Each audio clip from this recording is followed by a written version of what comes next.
محمد وآل محمد.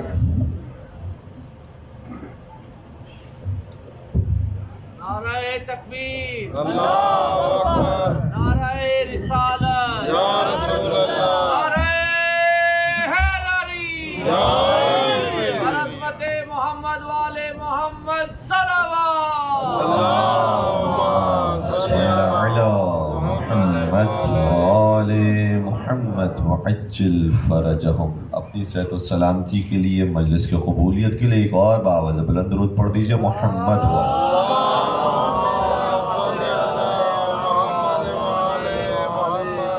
ایک اور صلوات کا سہارا دیجئے گا. محمد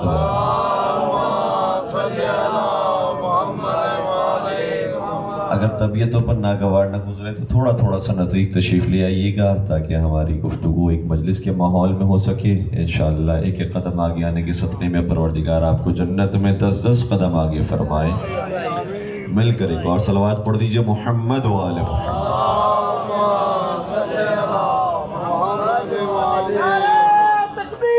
اللہ اکبر. یا رسول اللہ.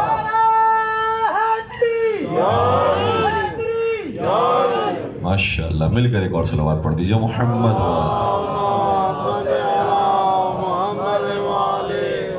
اعوذ باللہ من الشیطان الرجیم. بسم اللہ الرحمن الرحیم. الحمد للہ رب العالمین. الحمد للہ الذی هو الاول والآخر والظاہر والباطن وله الملک وله الحمد يحيي ويميت ويميت ويحيي وهو حي لا يموت بيده الخير وهو على كل شيء قدير. والصلاة والسلام على النبي الأمي القرشي الهاشمي المكي المدني الأبتحي التهامي العبد المؤيد والرسول المسدد المصطفى الأمجد المحمود الأحمد حبيب إله العالمين سيدنا ومولانا أبي القاسم محمد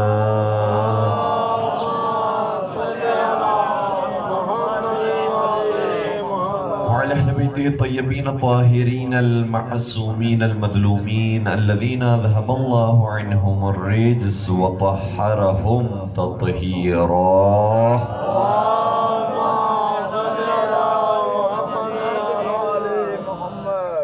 ولعنة الله على أعدائهم أجمعين. أما بعد فقد قال الله تبارك وتعالى في محكم كتابه المجيد وفرقانه الحميد.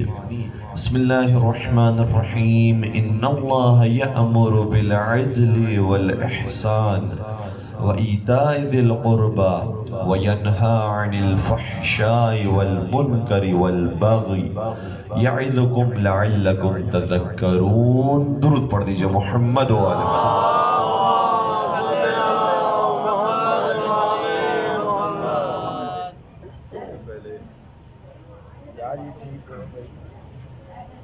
حبیب خدا ختم الانبیاء رحمت للعالمین محمد مصطفیٰ صلوات. اللہم صلی علی محمد وآل محمد.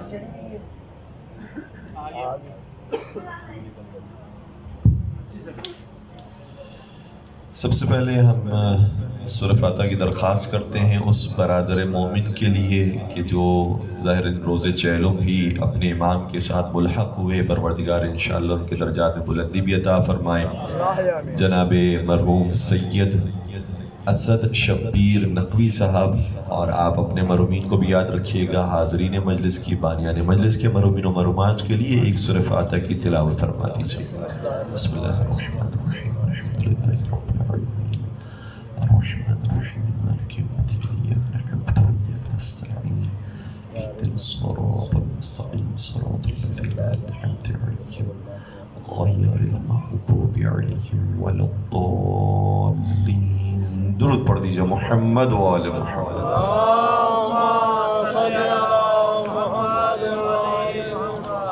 ماشاءاللہ سے اچھا خاصا مجمع یہاں پر موجود ہے اور سبھی محبان محمد و آل محمد ہیں. ایک بآواز بلند درود پڑھ دیجئے گا محمد و آل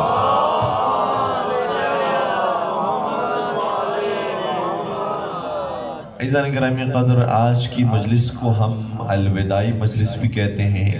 اسی طریقے سے یہ جو پورا عشرہ چل رہا ہے اسے الوداعی عشرہ بھی کہا جاتا ہے. لیکن اس الوداع کے لفظ کو اور اس کے معنی کو بیان کرنا بہت ضروری ہے، چونکہ بسا اوقات ہمارے نوجوانوں کے ذہنوں کے اندر یہ سوال پیدا ہوتا ہے کہ ہم کیسے اپنے امام کو الوداع کہیں. کیسے ہو سکتا ہے کہ ہم اہل بیت اطہار علیہ السلام کو پنجتن پاک کو الوداع کہیں؟ تو یاد رکھیے گا کہ کچھ الفاظ ایسے ہوتے ہیں کہ جو عربی زبان میں کسی معنی میں استعمال ہوتے ہیں، اردو زبان میں آنے کے بعد کسی اور معنی میں استعمال ہوتے ہیں. جس طریقے سے حتیٰ اگر لفظ مجلس کو بھی دیکھا جائے تو مجلس کا لفظ عربی زبان میں ہر بیٹھک کو کہا جاتا ہے، لیکن جب اردو زبان میں کہیں پر بھی مجلس کا لفظ استعمال ہوگا تو وہ مجلس مجلس حسین ہی کہلائے گی. تو بہت سارے الفاظ ایسے ہیں کہ جو عربی زبان میں ایک معنی میں استعمال ہوتے ہیں، ہم کبھی کبھار اسے اردو میں استعمال کرتے ہوئے گھبراتے ہیں. ان میں سے ایک لفظ ہے الوداع کہنا. یاد رکھیے گا کہ اگر ہم اس الوداع کے لفظ کو اس کے اصلی معنی کی طرف لے کر جائیں تو اس معنی کے اندر، اس لفظ کے اندر کوئی قباحت نہیں ہے. کیوں؟ کیونکہ جب ہم مولا حسین کی زیارت پر بھی جاتے ہیں تو امام صادق علیہ السلام نے ہمیں سکھایا ہے کہ جب ہمارے جد کی زیارت پر جاؤ تو آخری زیارت الوداع ضرور پڑھو. کیا امام صادق یہ بتانا چاہ رہے ہیں کہ اس کے بعد تمہیں کبھی زیارت پر نہیں آنا اس لیے تم الوداع کی زیارت پڑھ کے جاؤ گے؟ نہیں. اسی زیارت کے اندر امام صادق نے ہمیں سکھایا ہے کہ الوداع کی زیارت میں یہ کہو کہ اے مولا، اگر خدا نے مجھے زندگی دی اور توفیق دی تو میں دعا کرتا ہوں کہ پروردگار دوبارہ سے مجھے آپ کی زیارت نصیب فرمائے. یہ ہے الوداع کا مطلب. اور اگر مجھے توفیق نہ مل سکی، میری زندگی محدود ہوئی اور ہر ایک کو اس دنیا سے جانا ہے، تو اے مولا جب تک میں زندہ تھا میں آپ کی زیارت پر آتا تھا، اگر میں اس دنیا سے چلا جاؤں تو آپ میری شفاعت کے لیے آئیے. یہ ہے الوداع کا مطلب. اسی طریقے سے آپ دیکھیے گا ماہ رمضان بھی جب آتا ہے تو اس کے لیے بھی آخر میں الوداعی دعا بیان کی گئی ہے. حتیٰ مولا سید سجادی اگر صحیفہ سجادیہ کو دیکھا جائے تو ماہ رمضان کی ابتدا کے اندر استقبال ماہ رمضان کی دعا ہے اور ماہ رمضان کے اختتام پر الوداع ماہ رمضان کی دعا ہے. یعنی معلوم یہ ہوتا ہے کہ جو بھی اہمیت رکھنے والی چیز ہو اس کو سلام بھی کیا جاتا ہے، اس کو الوداع بھی کیا جاتا ہے. تو ہم بھی اسی طریقے سے ایام عزا کا جب آغاز ہوتا ہے علم کشائی کے ذریعے اس کا آغاز کرتے ہیں، اس کی ابتدا ہوتی ہے، اور جب اختتام کا وقت آتا ہے تو ہماری خواہش یہ ہوتی ہے کہ اس کو بہترین انداز میں ودا کریں. تو ماہ رمضان کے بھی جب ودا کا وقت آتا ہے تو ہم یہ کہتے ہیں کہ اے ماہ رمضان تو ہم سے اب جدا ہو رہا ہے، لیکن تیرا جو حق بنتا تھا وہ ہم نے ادا نہیں کیا، اور پروردگار ہمیں توفیق دے کہ دوبارہ سے ماہ رمضان ملے تو ہم انشاءاللہ پروردگار کے لطف و کرم سے تیرا حق ادا کرنے کی کوشش کریں گے. تو جس طریقے سے ماہ رمضان کو الوداع کرتے وقت بھی ہم یہ کہتے ہیں کہ اے ماہ رمضان تیرا حق ہم ادا نہیں کر سکے، اسی طریقے سے ایام عزا کو بھی الوداع کرتے ہوئے ہم یہ کہتے ہیں اے ایام عزا ہم تیرا حق ادا نہیں کر سکے. لیکن اگر ہمیں خدا نے زندگی دی، دوبارہ توفیق دی اور دوبارہ یہ ایام نصیب ہوئے تو ہم کوشش کریں گے کہ پروردگار کی توفیق کے ساتھ تیرا حق ادا کر سکے. ایک درود پڑھ دیجئے گا محمد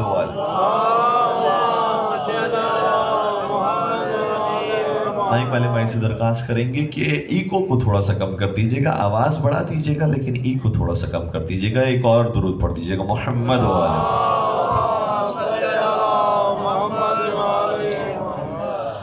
تو آج جس آیت کریمہ کی ہم نے تلاوت کا شرف حاصل کیا ہے، قرآن کریم کی ایک ایسی آیت ہے کہ جس کے بارے میں مفسرین سے جب یہ سوال کیا گیا کہ یہ بتائیے کہ قرآن کی جامع ترین اور مختصر ترین آیت کون سی ہے، تو انہوں نے بیان کیا کہ یہ آیت ایسی ہے کہ جس میں پورے قرآن کا گویا خلاصہ موجود ہے.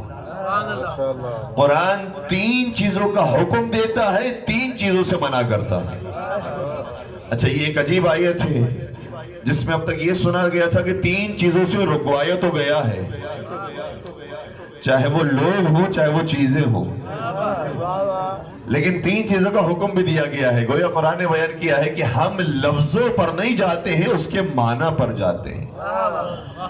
جس لفظ کے معنی اچھے ہوں اس کو سلام ہے، اور جس لفظ کے معنی برے ہوں اس کے اوپر لعنت ہے۔ جیسے کہ تاریخ بشریت کے اندر دو ہارون گزرے ہیں، دونوں موسیٰ کے زمانے میں تھے، لیکن ایک ہارون ایسے ہیں کہ جن کے اوپر سلام کرتے ہیں، دوسرا ہارون وہ ہے جس پر لعنت بھیجتے ہیں۔ اب وہ آپ دیکھیے گا تاریخ کے اندر کہ کون ایسا ہے کہ جس کے اوپر سلام بھیجا جاتا ہے، اور کون ایسا ہے جس کے اوپر لعنت بھیجی جاتی ہے۔ تو ہم لفظوں کو نہیں دیکھتے ہیں، ہم کرداروں کو دیکھتے ہیں۔ بے شک بے شک۔ تو خدا فرماتا ہے کہ تین چیزوں کا ہم نے تمہیں حکم دیا ہے، ان اللہ یأمر بالعدل والاحسان وایتاء ذی القربى۔ وہ تین چیز جس کا حکم دیا گیا ہے، سب سے پہلی چیز یہ ہے کہ تم انصاف سے کام لو، ایک دوسرے کا جیسا حق بنتا ہے اس کو حق کو ادا کرنے کی کوشش کرو۔ دوسری چیز یہ ہے کہ انصاف سے بڑھ کر تم احسان کرنے کی کوشش کرو، جس کا حق نہیں بنتا ہے اس کو بھی دینے کی کوشش کرو۔ اور اس منزل پر اگر کوئی ہمیں نظر آتا ہے تو وہ صرف اہل بیت اطہار علیہ السلام کی زبان ہے۔ بے شک۔ انہوں نے صرف زندگی کے اندر عدل اور انصاف نہیں کیا ہے، احسان تک بھی پہنچے ہیں، جبکہ اگر زندگی کے اندر عدل بھی کیا جائے تو کافی ہے، حق کے بندگی ادا ہو جاتا ہے۔ اور جارج جرداق نے کتاب لکھی ہے صوت العدالت الانسانیہ، وائس آف ہیومن جسٹس، اور یہ جارج جرداق وہ ہے کہ جو کافر ہے، ویسے اگر اصطلاح کے اندر دیکھا جائے تو عیسائی ہے، کافر ہے، نان مسلم ہے، لیکن اس نے کتاب لکھی ہے صوت العدالت الانسانیہ، انسان کی عدالت کی آواز۔ اور عدالت کی آواز کون ہے؟ آگے لکھا ہے عدالت کی آواز سے مراد امیر المومنین علی ابن ابی طالب علیہ السلام۔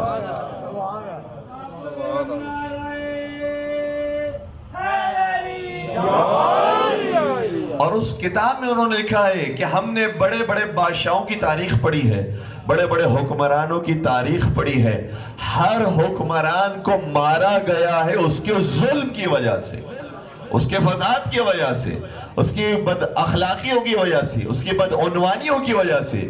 لیکن اگر اس کے اندر کوئی استثناء موجود ہے تو وہ صرف علی ابن ابی طالب کا، کہ دنیا کے ہر حکمران کو اس کے ظلم کی وجہ سے مارا جاتا تھا، تنہا علی وہ ایسا حکمران ہے جس کو اس کے عدل اور انصاف کی وجہ سے شہید کیا۔ لکھا گیا تاریخی کتابوں کے اندر لشدت عدلہ، اتنا عدل و انصاف کیا کرتے تھے کہ یہ عدل اور انصاف بھی اپنوں سے برداشت نہیں ہوا، جو یہ سمجھ رہے تھے کہ ان کو بڑا انعام و اکرام سے نوازا جائے گا، جب ان کو نہیں نوازا گیا تو ان سے برداشت نہیں ہوا، مولا متقیان کو شہید کروا دیا۔ اس لیے یاد رکھیے گا کہ عدل کا حکم بھی پروردگار نے دیا ہے، وہ بھی بہت ضروری ہے، اور عدل سے بڑھ کر آتا ہے احسان۔ عدل کا مطلب اور احسان کے مطلب کے اندر فرق کیا ہے؟ ایک بڑی چھوٹی سی مثال آپ کی خیال بیان کرتا ہوں۔ اگر آپ مجھے کوئی تحفہ دیں تو یہ آپ کی طرف سے مجھ پر احسان ہوگا، ٹھیک ہے، اور اگر میں اس تحفے کے بدلے میں آپ کو ویسا ہی تحفہ دوبارہ سے دے دوں تو کیا احسان کا جواب احسان ہو جائے گا؟ نہیں، شریعت کہتی ہے کہ نہیں، اس نے تو تم پر احسان کیا تھا، لیکن اگر تم نے ویسا ہی اس پر لوٹا دیا تو تم نے احسان نہیں کیا، اس کے ساتھ انصاف کیا۔ ہاں، اگر اس نے پہل نہ کی ہوتی، تم نے پہل کی ہوتی تو تم نے احسان کر لیا ہوتا، لیکن چونکہ پہل اس نے کی ہے لہذا اس نے احسان کیا ہے، میں نے اگر اسے وہی چیز لوٹا دی تو یہ عدل ہوگا، یہ انصاف ہوگا۔ اب یاد رکھیے گا قرآن کریم کی ایک آیت ہے وَإِذَا حَيَّيْتُمْ بِتَحِيَّةٍ فَحَيُّوا بِأَحْسَنَ مِنْهَا أَوْ رُدُّوهَا، اگر کوئی تمہیں آ کر سلام کرے تو کم از کم جیسا اسے سلام کیا ہے ویسا ہی اسے جواب دو، یا اس سے بہتر انداز میں جواب دو۔ سبحان اللہ۔ اگر کسی نے ہمارے پاس آ کر کہا السلام علیکم، آپ نے بھی کہہ دیا وعلیکم السلام، اس نے تو آپ پر احسان کیا تھا، لیکن آپ نے وعلیکم السلام کہہ کر احسان نہیں کیا، آپ نے انصاف کیا ہے۔ اسی لیے حدیث رسول کہتی ہے جو سلام کرنے والا ہوتا ہے اس کے حصے میں 69 نیکیاں چلی جاتی ہے، جواب دینے والے کو صرف ایک نیکی ملتی ہے۔ اس لیے احسان کا مقام مرتبہ بہت بلند ہے، اور یاد رکھیے گا یہ تو ہم اور آپ کی بات کی جا رہی ہے. آپ نے سلام کیا, ہم نے جواب دے دیا, اور یہ بھی کہا گیا ہے کہ سلام کے جواب کے اندر بہتر انداز میں جواب دے تاکہ اس نے بھی احسان کیا ہے تو آپ بھی جواب کے اندر احسان کریں. مثال کے طور پر اگر سلام کرنے والے نے کہا ہے کہ سلام علیکم, تو آپ یہ جواب میں کہیں وعلیکم السلام ورحمت اللہ وبرکاتہ. تو اس نے بھی احسان کیا, آپ کی طرف سے بھی احسان ہو گیا. اب آئیے, یہ تو ہماری اور آپ کی مثال ہو رہی تھی. میں آپ کی خدمت بیان کروں, جو لوگ 40 زیارت کرنے کے لیے گئے تھے, مولا حسین کی خدمت میں سلام پہنچا کر آئے. مجھے بتائیے اہل بیت تو وہ ہیں اپنے ساتھ اگر کوئی نیکی بھی کر لے, انصاف بھی کر لے, اس انصاف کا بھی بدلہ چکاتے ہیں. اگر کوئی اہل بیت کے اوپر احسان کرنے کی کوشش کرے, کیا اہل بیت احسان کا بدلہ احسان کے ساتھ نہیں چکائیں گے؟ اس لیے ہمارے پاس روایات کے اندر موجود ہے, اگر کوئی شخص ایک مرتبہ اہل بیت کے افراد میں سے کسی فرد کی زیارت پر جاتا ہے, تم ایک مرتبہ زیارت پر جاتے ہو, یہ امام وہ ہے جو تمہاری 3 مرتبہ مشکل کشائی کرنے کے لیے آتا ہے. سبحان اللہ.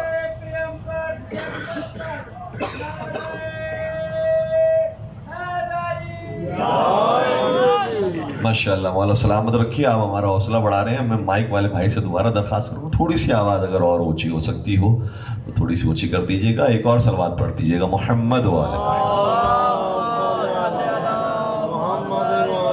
تھوڑی سی آواز گھٹی بھی محسوس ہو رہی ہے, اگر تھوڑی سی آزاد کر سکے تو بہتر ہو جائے گا. ایک اور درود پڑھ دیجیے گا محمد والے.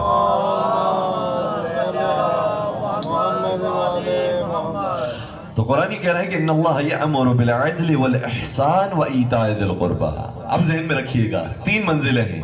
پہلی منزل ہے کہ انصاف کرنا, دوسری منزل ہے نہیں انصاف نہیں احسان کرنا, تیسری منزل پہ جا کر قرآن کریم کہتا ہے اب تیسری منزل یہ آتی ہے ایتاء ذی القربى, یعنی رشتہ داروں کے حقوق ادا کرنا. یعنی انسان اب سمجھ جائے جب انصاف کرتا ہے تو یہ توقع ہوتی ہے میں نے انصاف کیا ہے تو مجھے بھی انصاف ہی ملے گا. جب احسان کرتا ہے تو احسان اسے کہا جاتا ہے جس نے جو دیا تھا اس سے بڑھ کر لوٹایا جائے.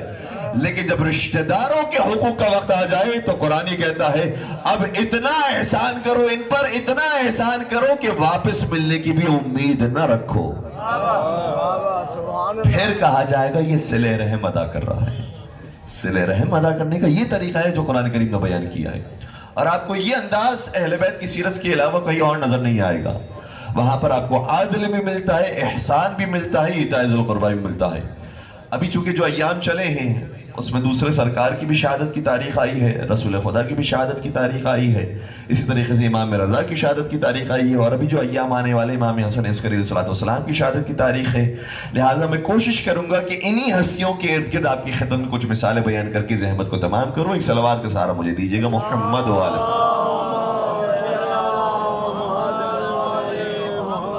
دیکھیں سب سے بڑی بنیاد جو ہمارے پاس ہے اہل بیت کے اندر وہ رسول خدا حضرت محمد مصطفیٰ صلی اللہ علیہ وآلہ وسلم کی ذات کرام.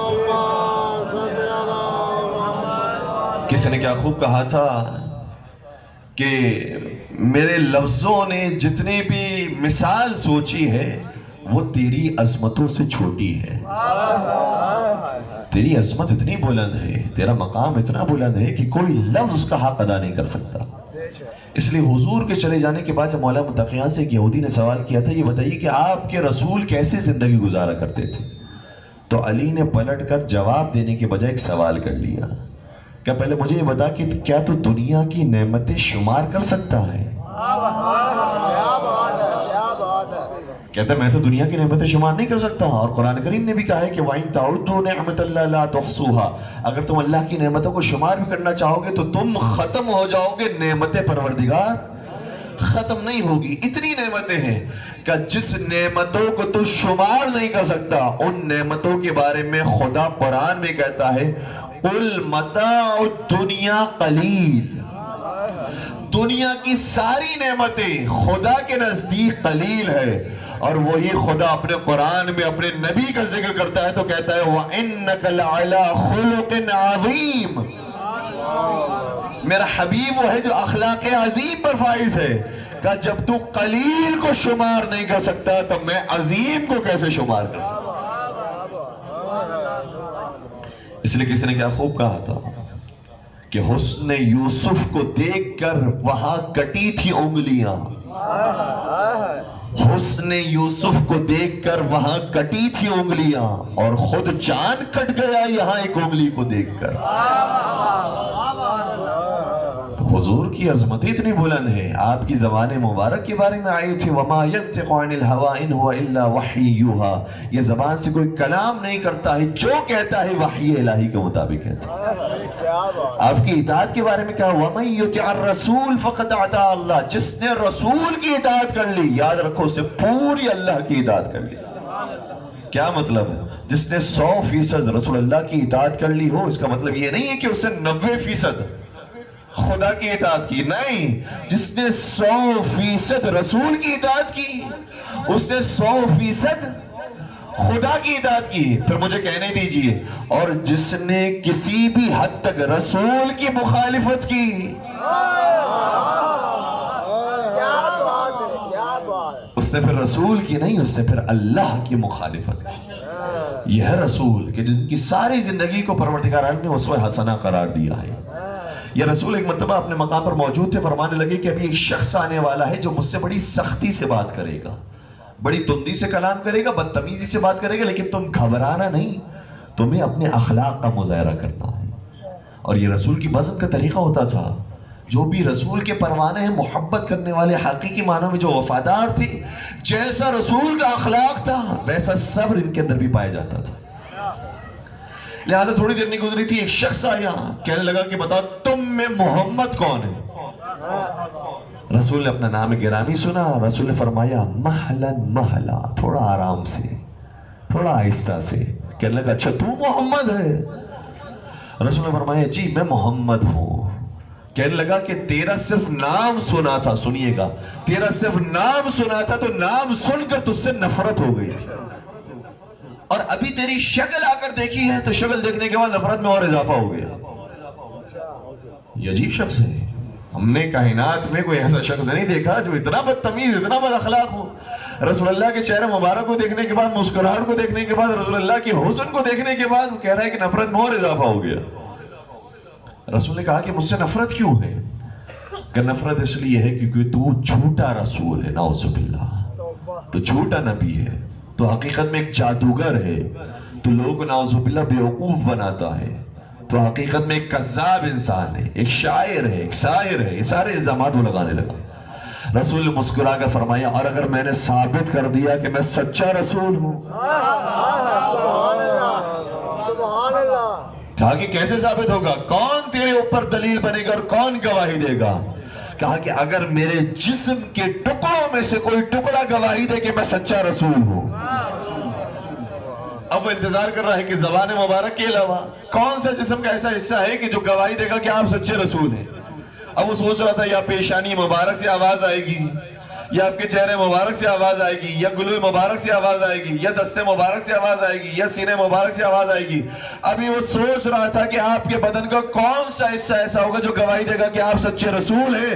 رسول نے فرمایا یہ میرا حسن ہے، یہ گواہی دے گا کہ میں سچا رسول ہوں۔ اس وقت سرکار حسن مشتبہ کی تاریخ کی کتاب میں موجود ہے کہ عمر مبارک فقط تقریباً 2 برس کی تھی۔ 2 برس کا بچہ جو ابھی چلنا سیکھتا ہے، کہا کہ یہ بچہ گواہی دے گا کہ آپ سچے رسول ہیں، یہ بچہ۔ امام حسن نے فرمایا محلا محلا، ذرا آہستہ سے، ذرا آرام سے۔ اس کے بعد امام حسن نے گفتگو کرنا شروع کی، کہا ہمیں یاد ہے وہ وقت جب تیری قوم نے مل کر یہ پروگرام بنایا تھا کہ میرے نانا کو شہید کرے، اور پھر تیری قوم نے تیرا انتخاب کیا کیونکہ تو سب سے زیادہ سخت تھا، تو سب سے زیادہ تند تھا، تیرا انتخاب کیا گیا کہ جاؤ محمد کو جا کر قتل کرو۔ تو رات کی تاریکی میں چھپ کے نکلا، اور سفر جب کر رہا تھا تو نے مطلع دیکھا تو مطلع صاف تھا، ستاروں کی مدد سے تو نے سفر کرنا شروع کیا۔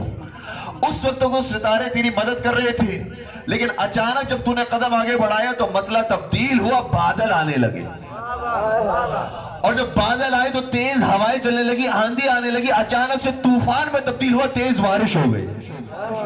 اور جب بارش شدید ہوئی تو تیرے دل کے اندر یہ خیال پیدا ہوا جو میں کام کرنے جا رہا ہوں وہ صحیح بھی ہے یا غلط ہے؟ اللہ اکبر. حسن مشتبہ وہ نہیں ہے جو صرف ظاہر کو دیکھنے والے، دل میں گزرنے والے خیالات کو 2 سال کا حسن بیان کر رہا. اور تو نے پھر مسمم میں راجہ کیا کہ نہیں، جو میں کام کرنے کے لیے نکلا ہوں وہ کر کے رہوں گا. لہٰذا تو پوچھتا آگے بڑھا کہ مدینہ کہاں پر ہے، اور پوچھتا یہاں تک آ گیا کہ ہم سے آگے سوال کر رہا بتاؤ ان میں محمد کون ہے؟ بتا تیرے ساتھ ایسا ہی ہوا تھا نہیں ہوا تھا؟ وہ حیران ہو کر آنکھیں پھاڑ کر نبی کو دیکھ کر کہتا ہے لگتا یہی آپ کے ساتھ نہیں میرے ساتھ چل رہا تھا.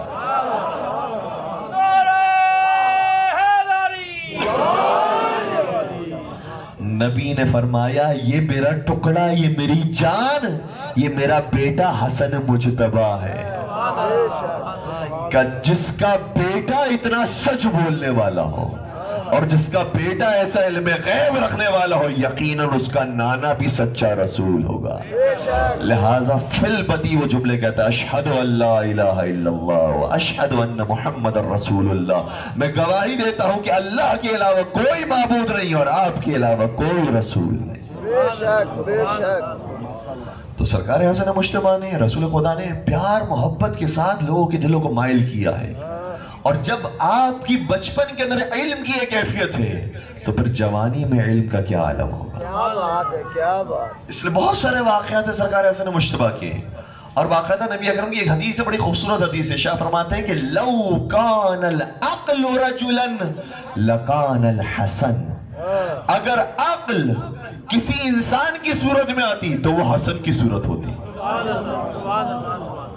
ایسا عقل، ایسی فراست، ایسا علم آپ کے پاس موجود تھا. اسی لیے ایک مرتبہ صلح ہونے کے بعد آپ ایک باغ سے گزر رہے تھے، حاکم شام نے باغ کو دیکھا تو یاد آ گیا، کہنے لگا کہ اے حسن آپ کے نانا وہ تھے، باغ کو دیکھ کر بتا دیتے تھے کہ اس باغ کے اندر کتنے میوے لگے ہوئے ہیں. بے شک بے شک. وہ باغ کو دیکھتے تھے تو دیکھ کے بتا دیتے تھے کہ اس کے اندر کتنے کلو کھجوریں نکلیں گی. اے حسن آپ کے پاس بھی کیا یہ علم موجود ہے؟ امام حسن نے فرمایا وہ میرے نانا کا علم تھا، اور ان سے جو ہمیں علم ملا ہے وہ یہ ملا ہے. صرف ہم باغ کو دیکھ کر یہ نہیں بتاتے کہ اس کے اندر کتنی کلو کھجوریں نکلیں گی، ہم یہ بھی بتا سکتے ہیں اس میں کتنی عدد کھجوریں لگی ہوئی. کیا بات ہے، کیا بات. کہا کہ پھر آپ بیان کیجئے کتنی عدد ہے. میرا مولا نے نگاہ کی، نگاہ کرتے ہی فرمایا کہ اس کے اندر 4004 کھجوریں ہیں. اچھا وہ مولا متقیان کے زمانہ تھا، جب مولا نے فرمایا تھا سلونی سلونی قبل ان تفقدونی، تو مجمع میں سے ایک شخص کھڑا ہوا تھا، کہنے لگا کہ اے علی اتنا آپ کہہ رہے ہیں تو یہ بتائیے کہ میرے سر میں بال کتنے ہیں.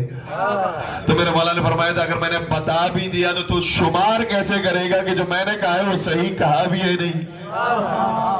وہ وقت تھا کہ جب کوئی شمار نہیں کر سکتا تھا جو بیان کیا جائے، لیکن یہ وہ وقت آیا امام حسن نے بیان کیا. حاکم شام نے کہا اچھا 4004 کھجوریں ہیں، ابھی ہم اترواتے ہیں، چیک کرتے جو آپ نے کہا تھا وہ صحیح کہا بھی تھا یا نہیں کہا.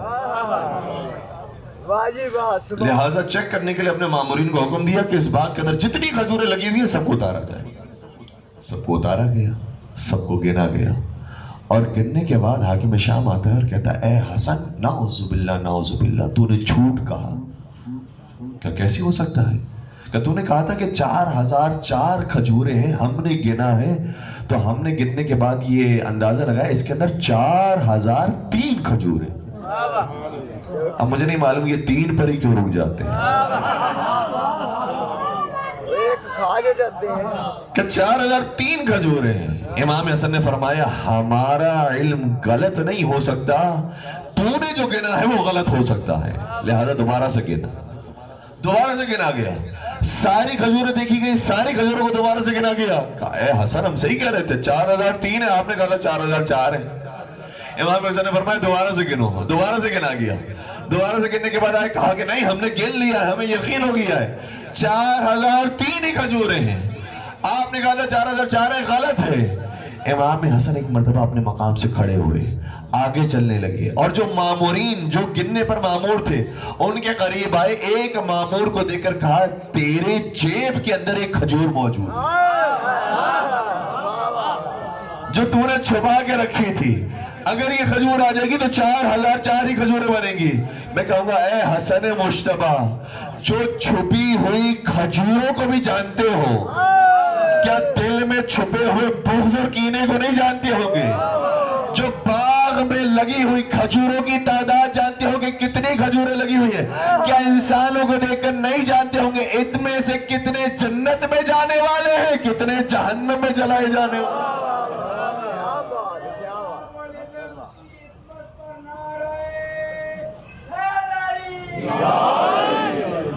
سارے بولو، سارے بولو، پچھلے والے بھی بولو، اگلے والے بھی بولو، سارے مل کے نعرے کا جواب دو. نعرے تکبیر، نعرے رسالت، نعرے حیدری، یا علی حسینیت زندہ باد، یزیدیت، مرد آباد. اہل بیت قاتلہ دشمناتے تا قیامت بڑی لعنت. بے شمار. عظمت محمد و آل ماشاءاللہ، محمد، سلامت رہے. بلند تر صلوات. اللہ ماشاءاللہ. خدا سبھی کو سلامت رکھیے اور ایسا حوصلہ سبھی جوانوں کو عطا فرمائے. اور ذکر حسین سننے کے بعد کوئی بوڑھا ہو ہی نہیں سکتا. جو جوانان جنت کا ذکر سننے والا ہو، اس کے بوڑھے ہونے کا سوال کیسے پیدا ہو سکتا ہے؟ تمام کی صحت و تندرستی کے لیے ایک باوازِ بلند درود پڑھ دیجئے. محمد والا.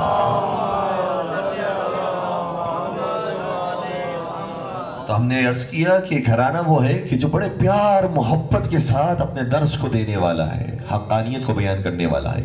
اور جس طریقے سے دوسرے سرکار کی گفتگو ہوئی، 8ویں سرکار کے حوالے سے ایک عجیب جملہ ملتا ہے. ہمارے ممبر اسے ذرا کم بیان کیا جاتا ہے، لیکن ہم سمجھتے ہیں کہ اس کو بیان کرنا چاہیے اور بیان کر کے ہی مقامی امامت کو ہم سمجھ پائیں گے. جب 8ویں سرکار کو مدینہ سے خراسان لے جایا گیا تو مدینہ کے اندر ان کے فرزند موجود تھے 9ویں سرکار. ان کی عمر مبارک بہت چھوٹی سی تھی. اور آپ کو معلوم ہے کہ 9ویں امام ہمارے وہ امام ہیں کہ جو 7 برس کے اندر امام بنے ہیں. اور اس زمانے میں لوگوں کو بڑا تعجب ہوا کہ 7 برس کا بچہ یہ امام کیسے ہو سکتا ہے. اس لیے آپ کو اندازہ ہے کہ سارے مناظرے رکھوائے گئے. مامون کے دربار کے اندر یحییٰ ابن اقسم جیسا مفتی آ کر مناظرے کر رہا تھا اور کہنے لگا کہ یہ بچہ پہلے مجھ سے سوال کر دے تاکہ میں اس کو جلدی سے جواب دے کے فارغ کروں. امام نے شاہ فرمایا پہلے تو سوال کر لے تاکہ ہم تیرے سوال کا جواب دے کے تجھے فارغ کریں. اور اس نے جب یہ سوال کیا تو بڑا مشکل سوال کیا تھا کہ یہ بتائیے کوئی حالت احرام میں، جب حج و عمرے کا احرام باندھا جاتا ہے، کوئی حالت احرام میں شکار کر لے تو اس کی سزا اور اس کا کفارہ کیا ہے؟ امام نے فرمایا کہ تیرا سوال ہی ادھورا ہے. پہلے اپنے ناقص سے سوال کو کامل کر لے تاکہ ہم جواب دیں. اس نے کہا نہیں، میرا سوال تو پورا کامل ہے. کوئی بھی حالت احرام میں اگر شکار کرتا ہے تو اس کا کفارہ کیا ہے؟ کہ یہ تو بتا جو احرام کا اس نے احرام باندھا تھا، یہ بتا کہ وہ حج کا احرام تھا یا عمرے کا احرام تھا. یہ بتا کہ جو شکار کرنے والا تھا وہ حرم میں شکار کرنے والا تھا یا ہل میں شکار کرنے والا تھا. یہ بتا جو شکار کیا تھا اس نے کسی چھوٹے سے جانور کا کیا تھا یا بڑے جانور کا کیا تھا. یہ بتا کہ جو جانور بڑا تھا وہ اڑنے والا جانور تھا یا رینگنے والا جانور. یہ بتا جو شکار کرنے والا تھا وہ بالغ تھا یا نابالغ تھا. یہ بتا جو شکار کرنے والا تھا وہ مرد تھا یا عورت تھا. یہ بتا کہ جو شکار کرنے والا تھا اس سے غلطی سے شکار ہو گیا یا جان بوجھ کر شکار کیا تھا. کہ یہ بتا کہ اس نے پہلی مرتبہ یہ غلطی کی تھی یا پہلے بھی یہ غلطیاں کر چکا تھا. سوالات کا انبار لگا دیا. اور امام نے جب یہ سوالات کا انبار لگایا کہا کہ یہ پہلے تو اپنا سوال معین کر تاکہ میں جواب دے سکوں.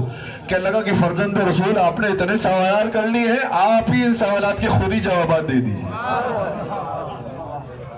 اور امام نے پھر ایک صورت کا جواب دیا تھا. یہ یحییٰ ابن اقسم بہت بوڑھا انسان تھا، اس سے ہمارے 7 برس کے بچے نے. اور ظاہر سی بات ہے کسی نے کیا خوب کہا تھا، بیابہ اور ہوتا ہے نشیمن اور ہوتا ہے. بے شک تھوڑے سے الفاظ مشکل ہیں. بیابہ کو تو سب جانتے ہیں کہ صحرا کو کہا جاتا ہے، نشیمن کہا جاتا ہے بیٹھنے کی جگہ کو، جس کو آپ کہہ سکتے ہیں ممبر. بیابہ اور ہوتا ہے نشیمن اور ہوتا ہے. تقی سا پھول ہو جس میں وہ گلشن اور ہوتا ہے. تقی سا پھول ہو جس میں وہ گلشن اور ہوتا ہے. یہاں ہوتے ہیں 9 سال کے بچے, یہاں امام ہوتے ہیں 9 سال کے بچے. ابو طالب کی اولادوں کا بچپن اور ہوتا ہے. جناب ابو طالب علیہ السلام بلند تر صلوات.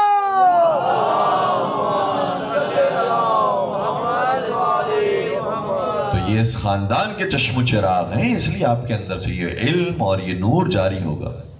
اور بہت سارے پھر اور بھی گفتگو, یہ بڑے اور بھی مناظرے ہوئے ہیں, لیکن ہمارا جو مقصد تھا نبی سرکار مدینہ کے اندر, اچھا 7 برس کی عمر میں تو امامت ملی ہے, ورنہ جب امام رضا موجود تھے خراسان میں اس وقت آپ کی عمر مبارک 5 برس کی تھی.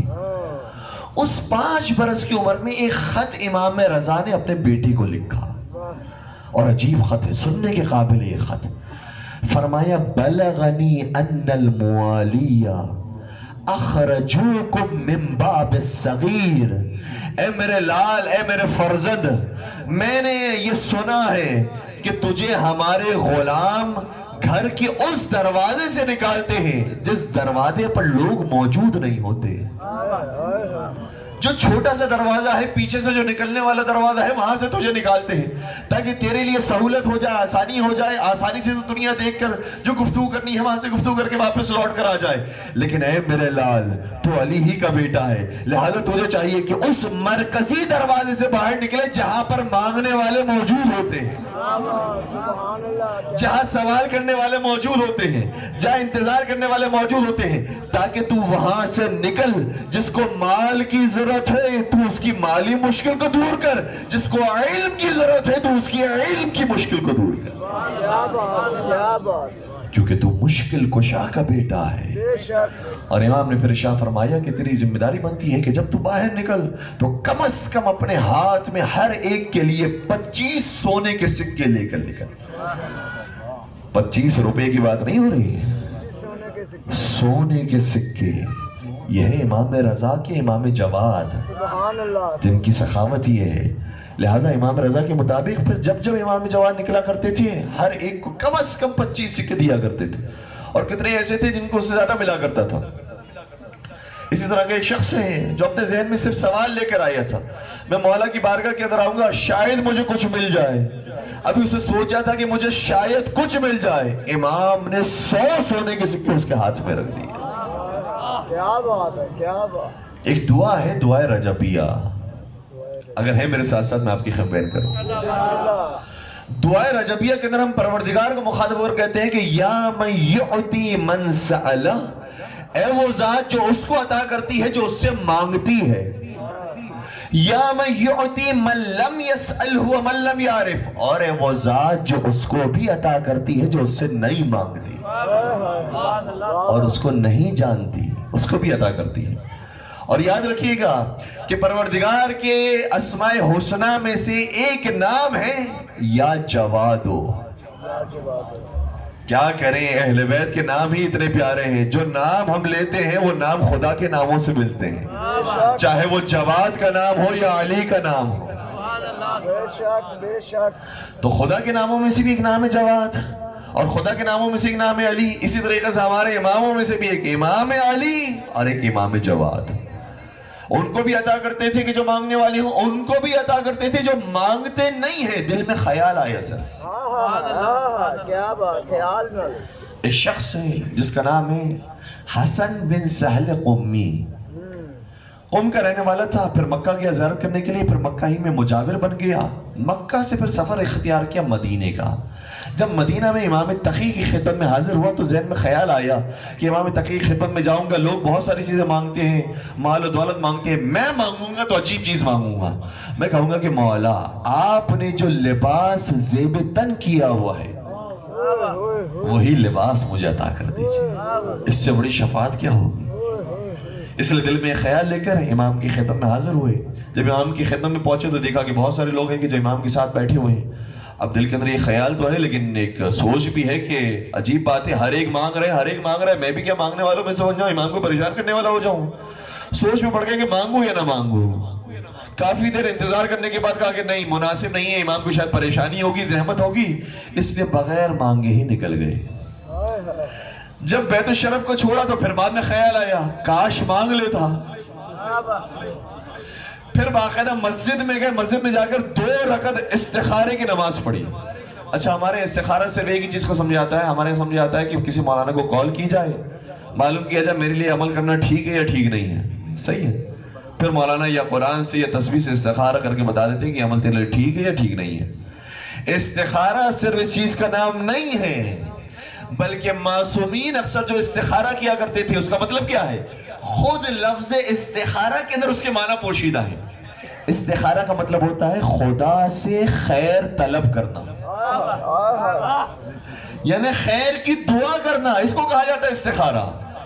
وہ آیا مسجد کے اندر خدا سے خیر مانگتا رہا، پروردگار میرے لیے خیر دے دے، میرے لیے خیر دے دے، میرے لیے خیر دے دے، اور 100 مرتبہ استخارہ کیا، 100 مرتبہ خیر کی دعا کی، اور پھر یہ سوچا کہ جو خیال میرے ذہن کے اندر آئے گا میں اس کے مطابق عمل کروں گا۔ خیال آیا کہ نہیں، امام کو تکلیف نہیں دینی چاہیے، امام کو زحمت میں مبتلا نہیں کرنا چاہیے، اس لیے دوبارہ سے مکہ جانے کا ارادہ کیا۔ ابھی جب مکہ کے راستے میں تھا، کاروان کے ساتھ ملا ہوا تھا، کاروان جا رہا تھا، اتنے میں ایک شخص پیچھے سے آیا اور پورے کاروان کو مخاطب کر کے کہا بتاؤ تم میں حسن بن سہل قمی کون ہے؟ انہوں نے کہا کہ میرا نام ہے حسن بن سہل قمی، کیا کام ہے؟ کہا ابھی تیرے امام نے مجھے بھیجا ہے اور تیرے لیے ایک لباس نہیں 2 لباس بھجوائے ہیں، اور کہا کہ تیرے دل کے اندر ارمان پیدا ہوا تھا کہ کاش میرا ایک لباس مجھے مل جائے۔ ہم وہ ہیں کہ جو خاندان اہل بیت سے تعلق رکھتے ہیں، اگر کوئی اپنے دل کے اندر آرزو رکھتا ہو اس کی آرزو بھی پوری کرتے ہیں، جتنی آرزو رکھتا ہو اس سے زیادہ اسے عطا کرتے ہیں۔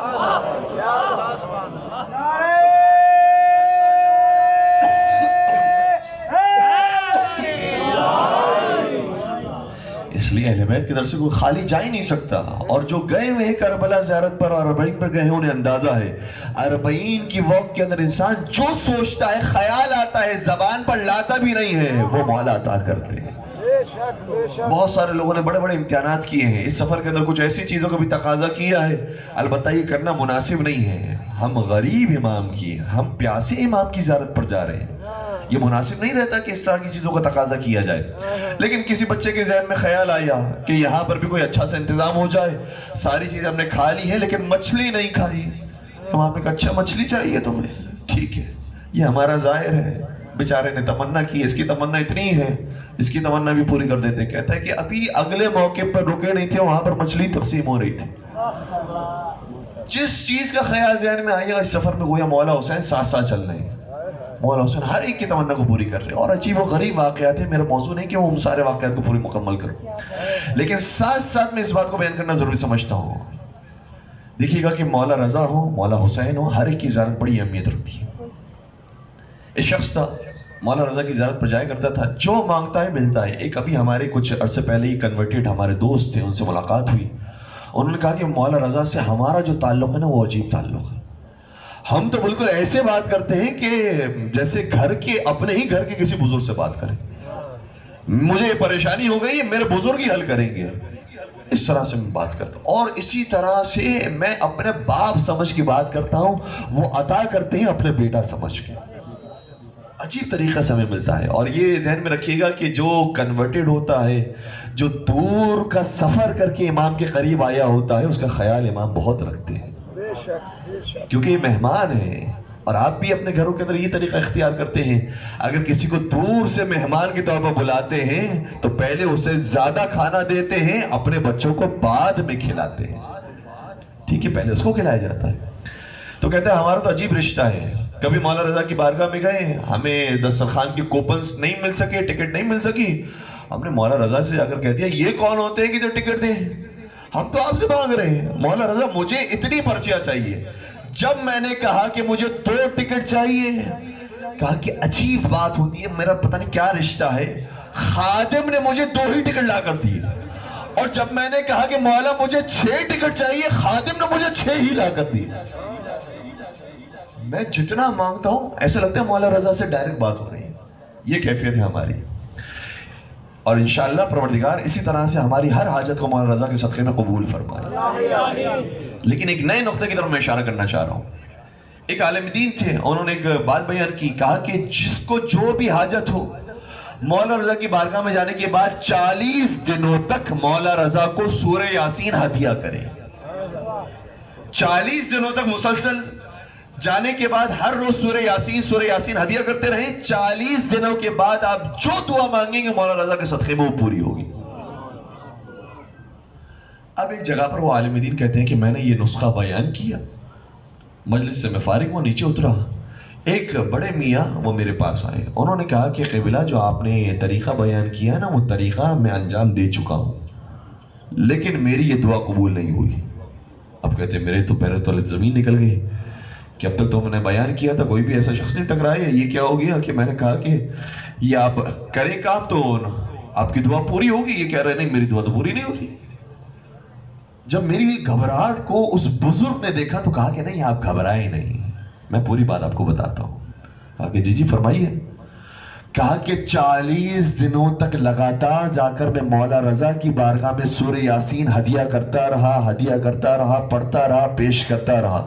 جب 40 دن مکمل ہونے لگے میں نے مولا رضا سے کہا اے مولا رضا، میری حاجت تھی جس کے لئے میں نے آپ کی خدمت میں سورہ یاسین ہدیہ کیا تھا، لیکن اب تک میری حاجت پوری نہیں ہوئی ہے۔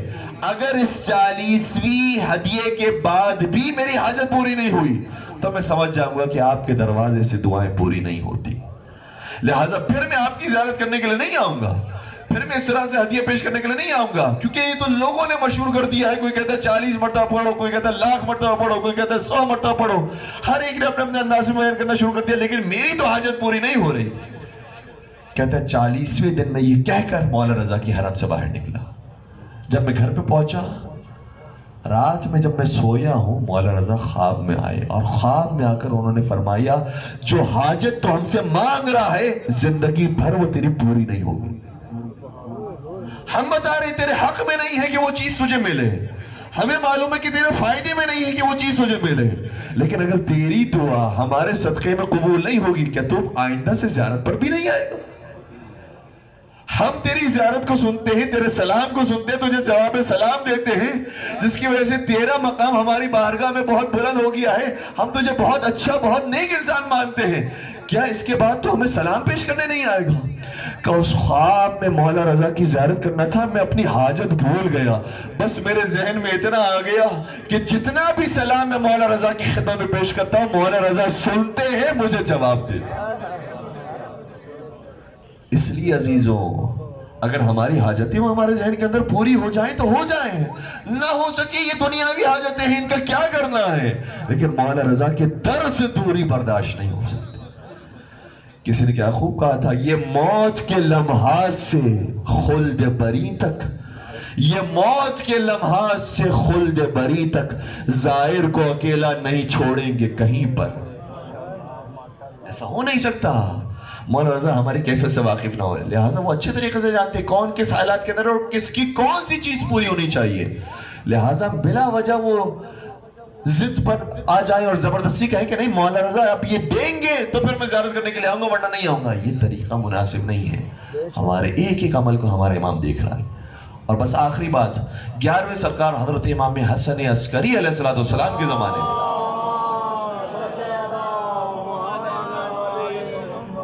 آپ لوگ تھک تو نہیں رہے ہیں؟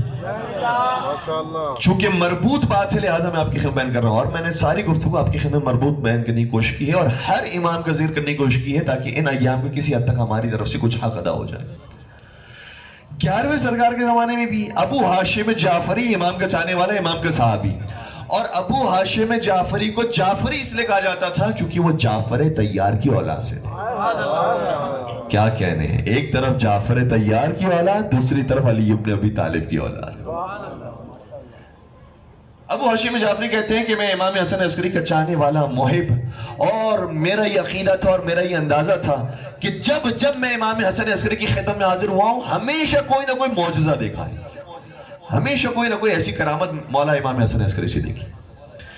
کہ ایک مرتبہ امام حسن عسکری کی خدمت میں تھا، میرے ذہن میں صرف خیالات آ رہے تھے، سوچ رہا تھا کہ میرے اوپر قرض پہ قرض چڑھتا جا رہا ہے، یہ قرض میں کیسے ادا کروں گا، ابھی میں نے کچھ کہا نہیں تھا، امام حسن عسکری نے اپنی عصا سے ایک دائرہ بنایا، کہا اے ابو ہاشم جعفری اس دائرے کے نیچے کھدائی کرو۔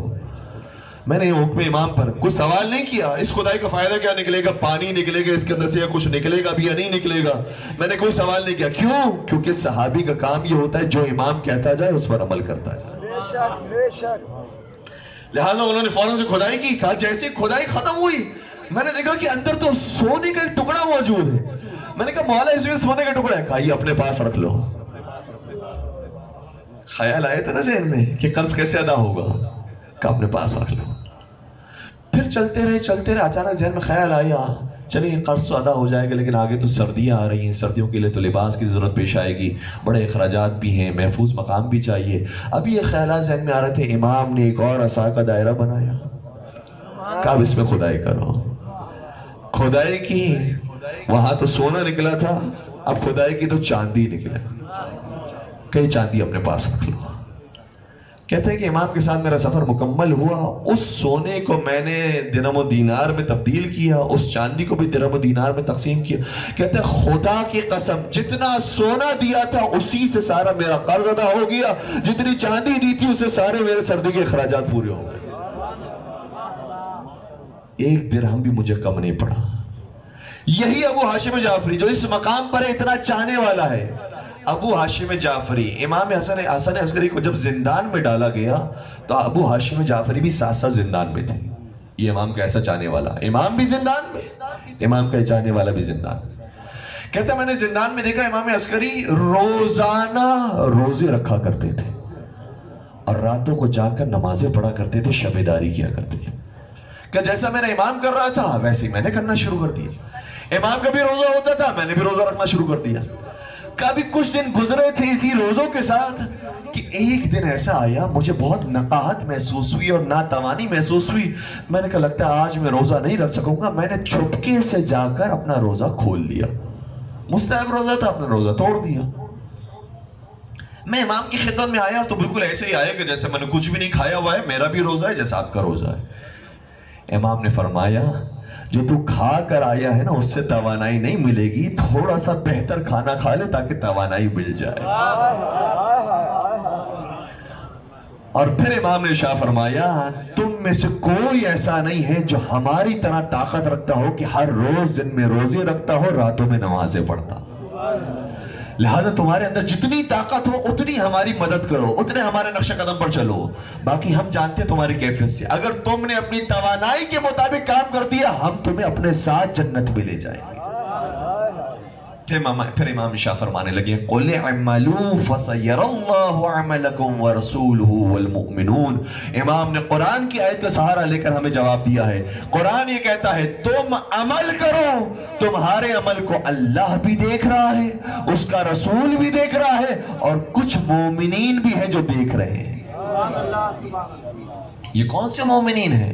یا میری اور آپ کی بات نہیں ہو رہی ہے، ہمیں کیا پتا کہ اس پردے کے پیچھے کیا ہو رہا ہے، آپ کو کیا معلوم کہ میرے اس اسٹیج کے پیچھے کیا ہو رہا ہے، ہمیں نہیں معلوم کہ دنیا میں کیا ہو رہا ہے۔ یہ کون سے مومنین ہیں جو ایسے ہی دیکھتے ہیں جیسے رسول خدا دیکھتے ہیں، اور رسول خدا ایسے ہی دیکھتے ہیں جیسے خدا دیکھتا ہے، خدا کے اذن سے رسول خدا بھی ناظر ہیں۔ یہ قرآن کی آیت ہے۔ لہٰذا ہم جتنا بھی عمل کر رہے ہیں، یہاں پر عزاداری ہے، مجلس امام حسین ہے، آپ نواخوانی کرتے ہیں، آپ سینہ زنی کرتے ہیں، آپ جلوس اذاں میں جاتے ہیں، ساری چیزوں کے اوپر اہل بیت کی نظر ہے۔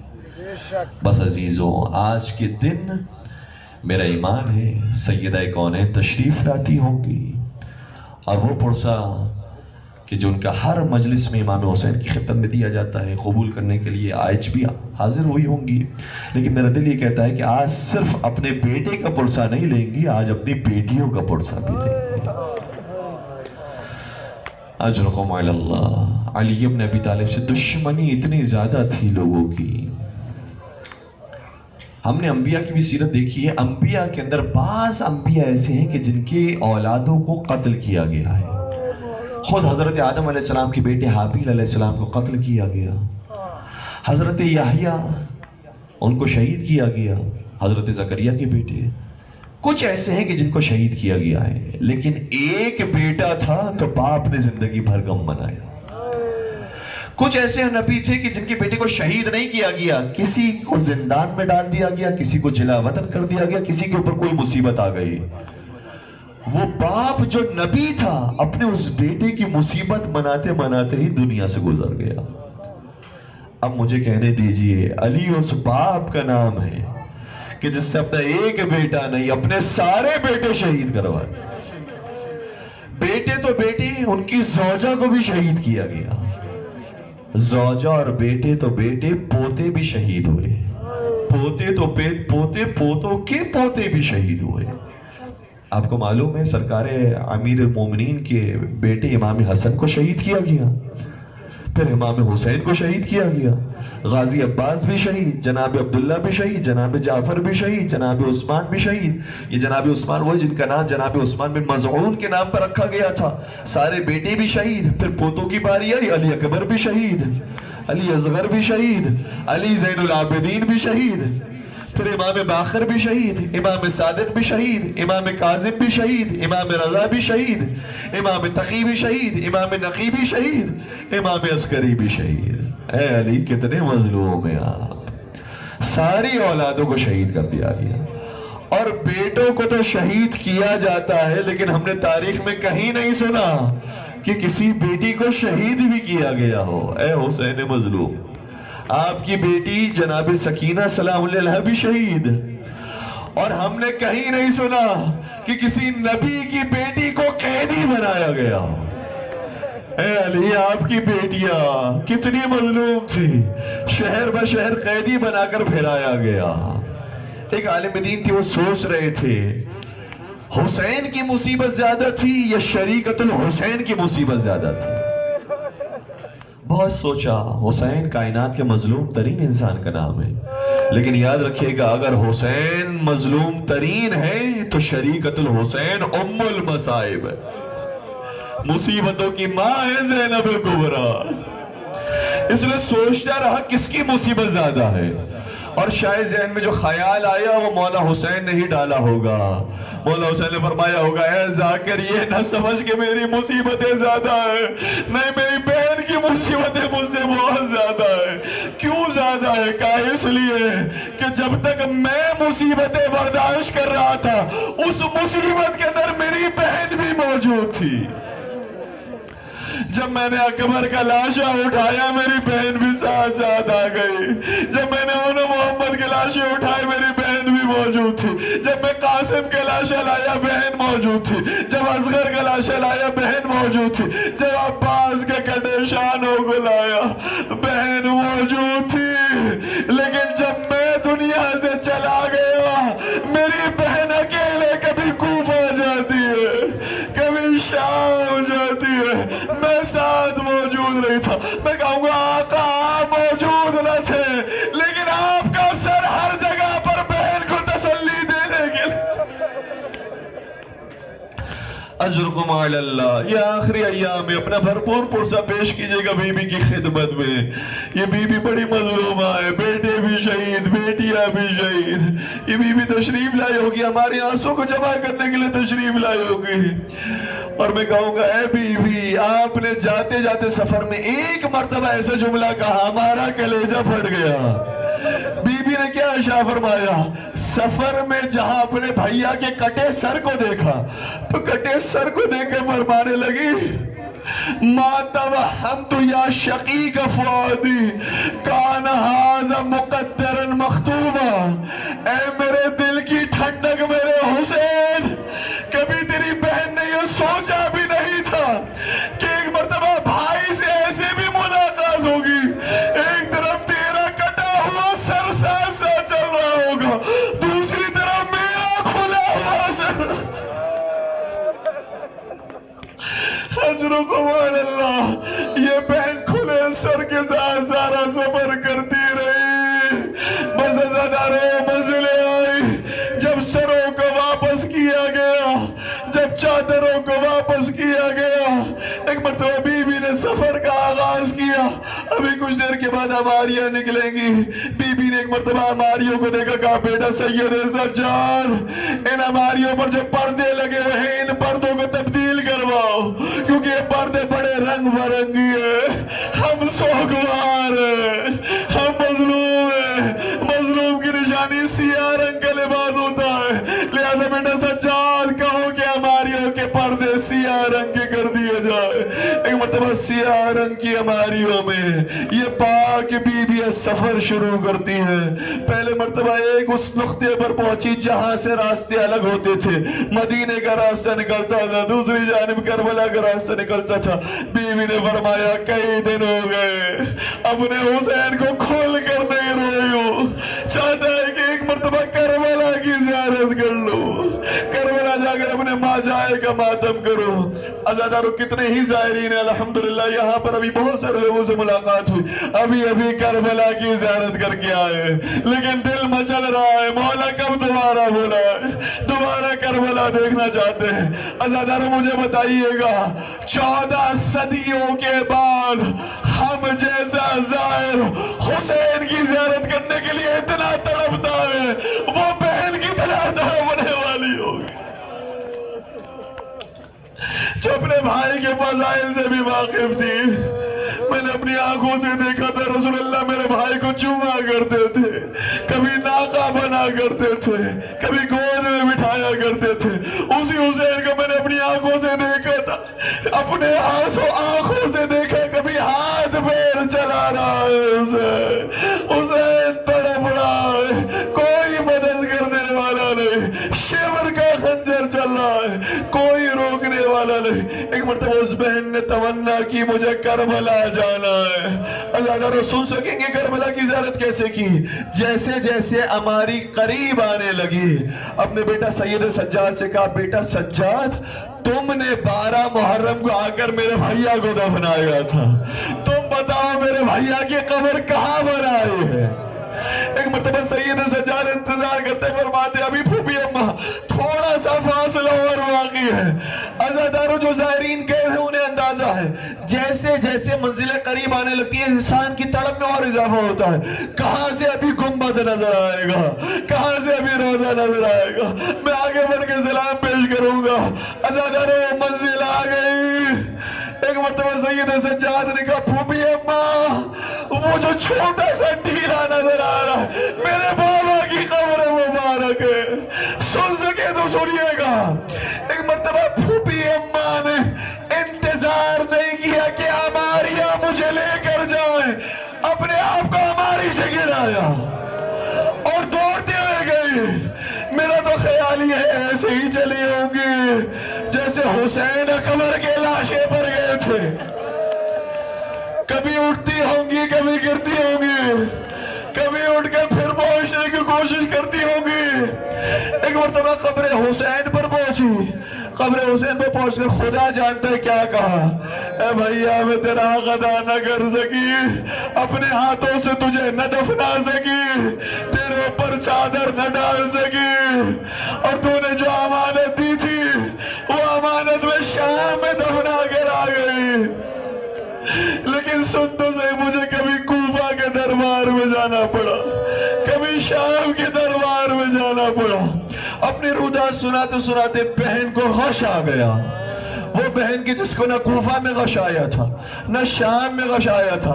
خدا جانتا ہے قبر حسین کو کیسے دیکھا بی بی نے، غش آ کے بے ہوش ہو گئی، شاید ساری ذمہ داریاں ادا کر کے آ گئی زینب کبریٰ، اس لیے حق بنتا ہے کہ یہاں پر بے ہوش ہو جائے۔ بی بی بے ہوش ہوئی، بیٹا سجاد نے آ کر ایک مرتبہ اپنی پھوپھی اماں کو جگایا، پھوپھی نے جیسی آنکھیں کھولی سنیں گی کیا کہا، کہا بیٹا سجاد یہ تو میرے بھائیا حسین کی قبر ہے، بتا میرا بھائیا عباس کہاں ہے؟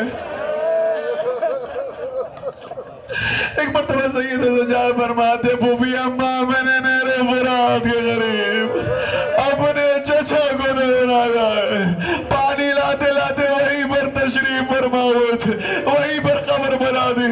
عزادارو یہ پہلا جلوس تھا جو بی بی زینب کبریٰ نے نکالا۔ ایک مرتبہ قبر حسین سے کھڑی ہوئی، قبر عباس کا رخ کیا، کبھی قبر عباس کا رخ کرنے کے بعد پھر قبر حسین کا رخ کرتی تھی، جلوس اعزا کا آغاز کر دیا زینب کبریٰ نے۔ بین الحرمین بنا دیا زینب کبریٰ نے. اس کے بعد بی بی ایک مرتبہ کھڑی ہوئی, کہا کہ اب جانے کا ارادہ ہے, نانا کے مدینہ بھی جانا ہے. اماریہ دوبارہ سے تیار ہوئی, مدینے کا رخ کیا. ایک مرتبہ کیا دیکھا, پلٹ کر دیکھا تو ایک بی بی ابھی بھی ایک قبر سے لٹی ہوئی تھی. کہا بی بی آپ کون ہیں, یہ قبر کون سی ہے؟ اگر سن سکے تو سنیے گا. اولاد والے, خدا ہر ایک کی اولاد کو سلامت رکھے. ایک مرتبہ بی بی رباب نے فرمایا, بہن مجھے اصغر کی محبت کہیں جانے نہیں دے, میں مدینہ جا کر کیا کروں گی؟ میری سکینہ شام میں رہ گئی, میرا اصغر کربلا میں, میرا سہاگ بھی مارا گیا, میں مدینہ جا کر کیا کروں گی؟ بعض روایتیں کہتی ہیں 1 سال تک بی بی کنیزوں کے ساتھ, بنی اسد کی خواتین کے ساتھ بی بی کربلا میں رہ گئی. لیکن یہ ہماری آہستہ آہستہ مدینہ رسول کی طرف آگے بڑھی. عزاداروں, جیسے جیسے مدینہ نظر آنے لگا, ہر ایک کا دل خوش ہوتا ہے اپنے وطن میں داخل ہو رہے, لیکن عجیب سفر تھا. ہر ایک کا دل پھٹنے لگا, نانا کا مدینہ آ رہا ہے. ایک بار سید سجاد نے کہا ہمارے خیمے یہی لگیں گے, ہماری کو یہیں پر بٹھا دیا جائے. بشیر ابن حضلم سے کہا جا کر آواز دو. بشیر آ کر آواز دیتا, یا اہل المدینہ لا مقام لکم, اے مدینے والو, مدینہ اب رہنے کے قابل نہیں رہا. علی ابن الحسین مدینہ کے باہر موجود ہے. جیسے جیسے لوگوں نے سنا, کہنے لگے ہم تو حسین ابن علی کا انتظار کر رہے تھے, یہ علی ابن الحسین کی آواز کیسے بلند ہوئی؟ ایک مرتبہ محمد حنفی آئے, سید سجاد کو گلے لگایا. سید سجاد نے کہا چچا جان اتنی سختی سے نہ دبائیے گا, ابھی تک شام کے زخم سجاد کے بدن